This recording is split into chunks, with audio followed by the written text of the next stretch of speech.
Hi friends, welcome to my channel Cocktail Furious.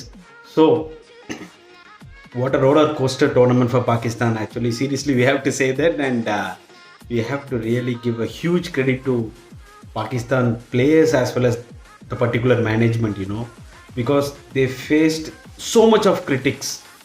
பாகிஸ்தானை வச்சு செஞ்சாங்க. அதாவது ஃபேன்ஸ் கூட கொஞ்சம் சப்போர்ட்டிவாக இருந்தாங்க எனக்கு தெரிஞ்சு. But ex players like Wasim Akram, Shoaib Malik, Shoaib Akhtar, like so many legends, அவங்க எல்லாருமே வந்து பார்த்தீங்கன்னா பாகிஸ்தானோட பெர்ஃபார்மன்ஸை வந்து ஃபஸ்ட்டு 2 மேட்சஸ்க்கு அப்புறம் கேவலமாக பேசினாங்க. But see, after all the critics from all the Pakistan legends, here Pakistan have proved they got a good lifeline, and they are obviously thanking Netherlands to some extent, to be very honest. Netherlands வந்து அப்படியே தெய்வமாக பார்க்குறாங்க. Even today I have seen in the ground so many Pakistan fans, they were having a board like thank you Netherlands. So obviously Pakistan have come to this position mainly because of Netherlands. So still we have to give huge credit to Pakistan because the way they showed their skill and the way they showed their fight inside within them, seriously that is awesome here. Seriously, see, I might be an Indian fan, okay, but still I was so excited to see such kind of a passion from the Pakistan players. So when it comes to New Zealand, I was so disappointed actually, seriously. I think most of the people would have seriously been disappointed because see, they have a set of pattern, they have some process, they continue that. Even when they come to semi-finals, finals, they have the same old process which they used to follow. That's fine. But today Pakistan were switched on like something.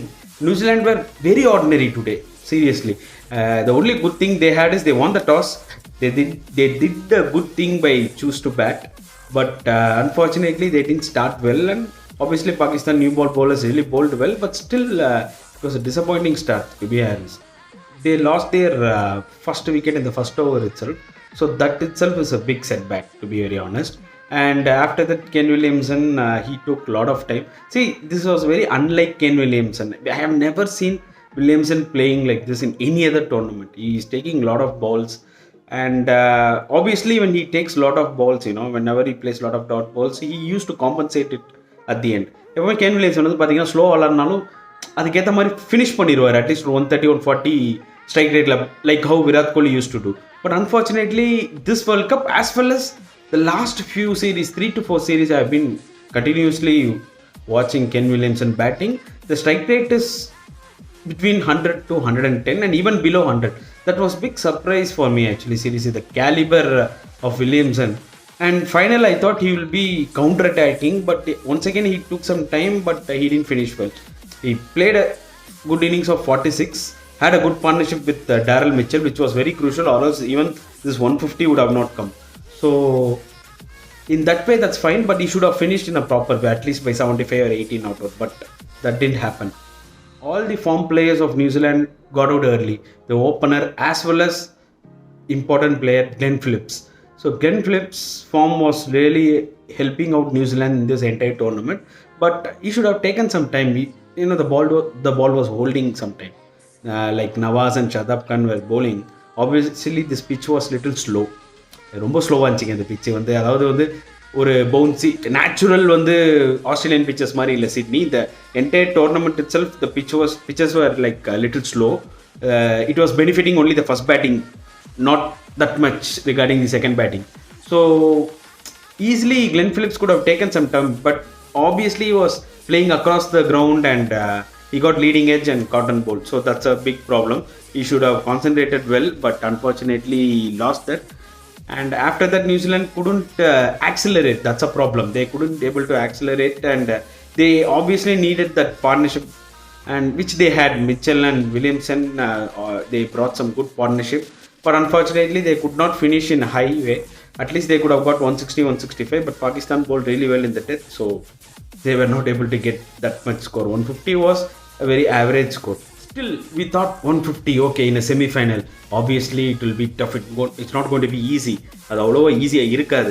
And at the same time, we thought Den Bolt, Tim Southey, Luke Ferguson, and Sadner and Ishodi all are in very good form. It's not going to be a cakewalk. It's going to be a tough for Pakistan because we all know that Pakistan openers are not in form, and only their middle orders, 2-3 players are playing somewhat. So, like in this way, we thought that okay, it's going to be a tough chase, but that was a ridiculous chase. To be very honest, I felt really the same way how they chased against India.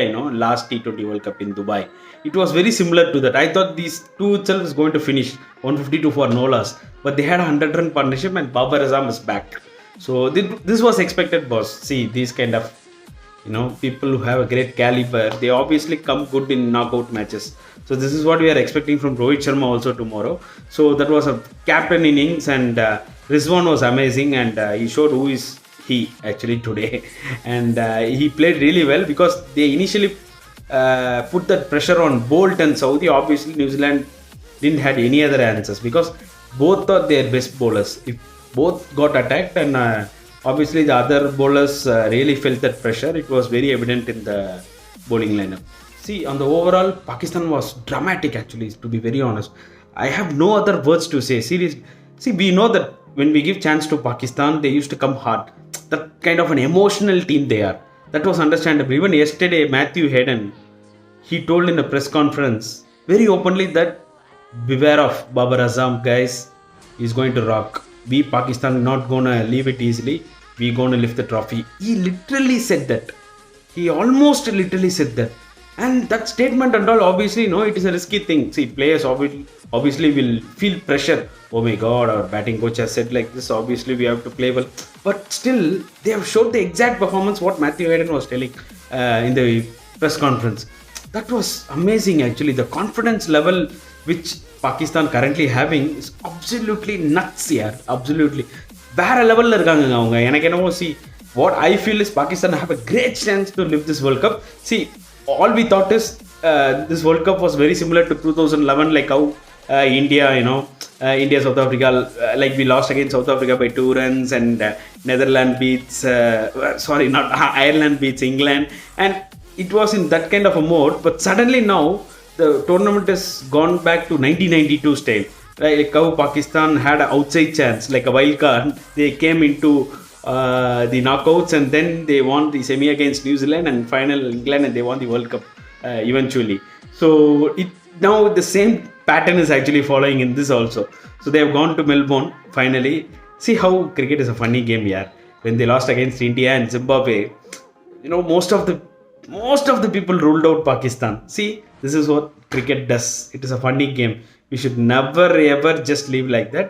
Anything can happen in any time in cricket. And regarding New Zealand, I have no other words here because they play really well. They like the way they played against Australia. It was ruthless, but they didn't even show the 20% of ruthlessness in this game, and that too in a semi-final. That was really disappointing. And my only point of view regarding South Africa and New Zealand is, guys, this guys is not going to win the World Cup for a long time. That's what is my feeling, because somewhere something is wrong. South Africa gets choked even in league stages. Even if they come in semi-finals, they choke, and it is very rare to see South Africa entering into finals. They haven't come to finals, from the 1988 Champions Trophy. So at least in New Zealand, they used to come in semi-finals and finals, and they used to lose. But these two teams have a pattern. The same pattern is continuing actually, to be very honest. And that's it, guys. So Pakistan have qualified for the finals, and tomorrow match will be very interesting. It is between India and England, and I have no other words. I will give 50-50 seriously, and maybe a 5% higher for England, in the sense they have a very good all-round team. So in that way, I am giving extra 5% to England. But on a day, I think India can beat England solidly. But let's hope that happens, and best team wins. That is what we can say. You can't be one-sided, right? So best team wins tomorrow, and let's see which team is going to join Pakistan in Melbourne.